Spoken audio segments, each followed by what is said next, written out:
উজনি অসমৰ গৰু বেপাৰৰ হৃদপিণ্ড মাজুলী।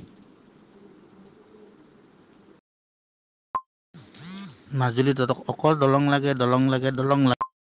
দলংখন হোৱা নাই কাৰণে মাজুলীলৈ নাইট ছুপাৰ যোৱা নাই, মাজুলীলৈ ডাঙৰ গাড়ী যাব পৰা নাই। কিমান দুখ। মাজুলীলৈ এতিয়া ৰেল লাইনৰ কাৰণেও জৰীপ চলা নাই। মাজুলীৰ গৰু বেপাৰৰ হৃদপিণ্ড। মাজুলীত চেলেং পাৰি নিয়াক পিঠা খোৱালে। মাজুলীৰ মানুহে মাজুলীত গৰু মাংস এভেইলেবল বুলি ক'লে অন্তৰত বৰ দুখ পায়। গোটেই গৰু চিণ্ডিকেটৰ লগত জড়িতকেইটা পলাইছে। জেঙেৰাই মুখত গৰু ধৰি কোনে মিলাইছিলে। মাজুলীত দলংহে লাগে। মাজুলীত লাগিলে ইছমাইল হুছেইনৰ মিয়াই মাজুলীত দুখনকৈ সত্ৰত হাগি থৈ গুচি গ'ল, কোনো গমেই নাপালে। মাজুলী শেষ। এতিয়া বনগাঁৱত মছজিদ হ'ব, আউনীআটীত মছজিদ হ'ব, কমলাবাৰীত মছজিদ হ'ব, গড়মূৰত মছজিদ হ'ব, ফুলনিত মছজিদ হ'ব।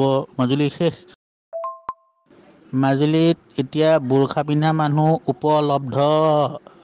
য়া আল্লাহ মাজুলী আমাৰ হওক, য়া আল্লাহ মাজুলী আমাৰ হওক। ছোৱালীজনী মৰিলে, আন্দোলন কৰিলে, তাৰপিছত সাক্ষ্য প্ৰদান কৰিবলৈ এটাও ঢকৰা নাহিলে। ধূনাগুৰি ঘাটেদি মাজুলীৰ লগত সুসম্পৰ্ক বঙালমৰাত। মিয়া মিস্ত্ৰী নহ'লে মাজুলীত কোনো ঘৰে বনাব নোৱাৰে আজিৰ দিনত।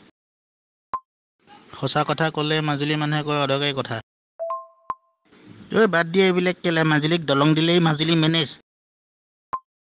সৰ্বানন্দ সোণোৱালে মাজুলীৰ কায়াপলট কৰি দিলে আৰু এই গ্ৰুপত সৰ্বানন্দ সোণোৱালৰ মেইন মানুহবিলাকেই নাই।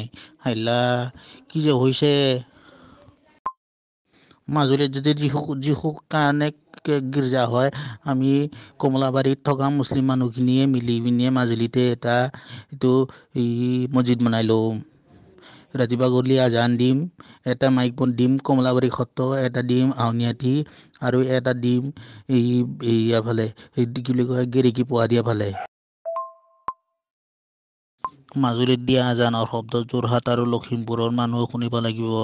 য়া আল্লাহ মাজুলীত একদম আমাৰ কৰি দিয়া। ভাস্কৰ হাজৰিকা, কাম নাই এনেই ফোন কৰি একো লাভ নাই। তোমাক আৰু এডমিন দিয়া নাযায়, বাদ দি। তুমি গ্ৰুপ গঠন কৰি ডাঙৰ ভুল কৰছা। তুমি জিবৰানৰ পাৰ্টনাৰটোক গ্ৰুপত ৰাখছা। বাই। মাজুলীৰ গ্ৰুপত সৰ্বানন্দ সোণোৱালৰ মেইন মানুহবোৰ থাকিব লাগে। তুমি নকৰিলা ভুল। মৈক্ষী জানে, হেমন্তইহে জানে।